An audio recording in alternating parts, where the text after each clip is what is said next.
ஒருத்தனை பார்த்தா எனக்கு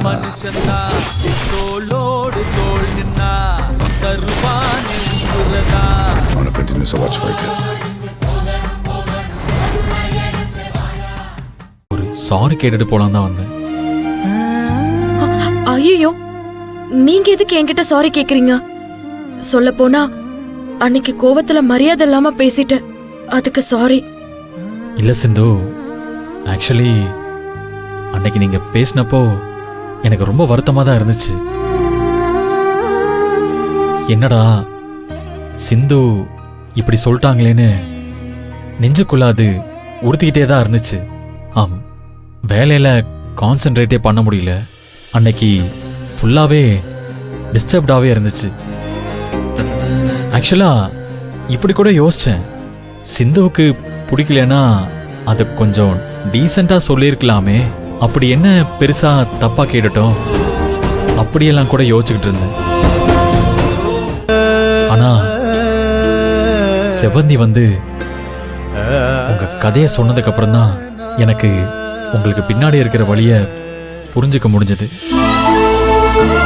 உங்க லைஃப்ல இவ்வளோ நடந்திருக்கு, அதை எல்லாத்தையும் நீங்க மறைச்சுக்கிட்டு தான் சந்தோஷமா எல்லார் கூடயும் சகஜமா சிரிச்சு பழகிட்டு இருந்தீங்களா?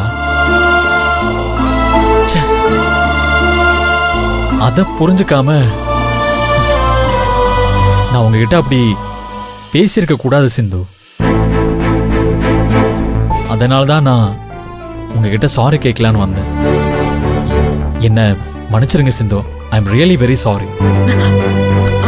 அதெல்லாம் ஒண்ணும் இல்ல விஜய், பரவாயில்ல. உங்ககிட்ட அப்படி என்ன வர அளவுக்கு அந்த மாதிரி ஏதாவது நான் உங்ககிட்ட பழகி இருந்தா என்ன மன்னிச்சிருங்க. அப்படி இல்ல சிந்து, ஆக்சுவலா ஒரு பொண்ணு உண்மையா பழகுறாங்க, உண்மையா பேசுறாங்க, அவங்க கேரக்டர் நல்லா இருந்துச்சுன்னா எந்த ஒரு பையனா இருந்தாலும் இந்த பொண்ணு நம்ம வைஃபா வந்தா நல்லா இருக்குமேன்னு மனசார ஆசைப்படதான் செய்வான். அந்த மாதிரி தான் நானும். சிந்து, உண்மையாவே உங்களை பிடிச்ச போய் தான் நான் அப்படி கேட்டேன். ஆனா உங்க வாழ்க்கையில இப்படி ஒரு விஷயம் நடந்திருக்குன்னு எனக்கு தெரியாது. அதனால்தான் தெரியாம அப்படி கேட்டுட்டேன். பட் இதுக்கப்புறம் நான் உங்களுக்கு ஒரு நல்ல ஃப்ரெண்டா இருப்பேன் சிந்து. எப்பவுமே ஒன்னு சொல்லுவாங்க சிந்து, ஒரு விஷயம் நடந்தா அவசரப்பட்டு உடனே அதுக்கு ரியாக்ட் பண்ண வேண்டாம்னு சொல்லுவாங்க. நான் கூட நீங்க என்ன திட்டின உடனே அந்த மைண்ட் செட்ல நான் இங்க இருக்கவே கூடாதுன்னு முடிவு எடுத்துட்டேன். இந்த ஊர்ல இருந்தேன்னா அடிக்கடி உங்க எல்லாரையும் பார்க்க வேண்டிய வரும். எப்படி உங்க எல்லாரையும் ஃபேஸ் பண்றதுன்னு என் டிபார்ட்மெண்ட்ல நான் டிரான்ஸ்ஃபர் எழுதி கொடுத்துட்டேன். அது எப்படியோ செவந்திக்கு தெரிய வந்துதான் அவங்க என்ன கூப்பிட்டு பேசி உங்களுக்கு நடந்த விஷயத்தெல்லாம் சொன்னாங்க. என்னால நம்பவே முடியல சிந்து. என்னடா உங்க மனசுக்குள்ள இவ்வளோ சோகத்தை வச்சுக்கிட்டு என்னடா அந்த பொண்ணு எல்லார் கூடயும் சிரிச்சு பேசிட்டு இருக்காங்களே,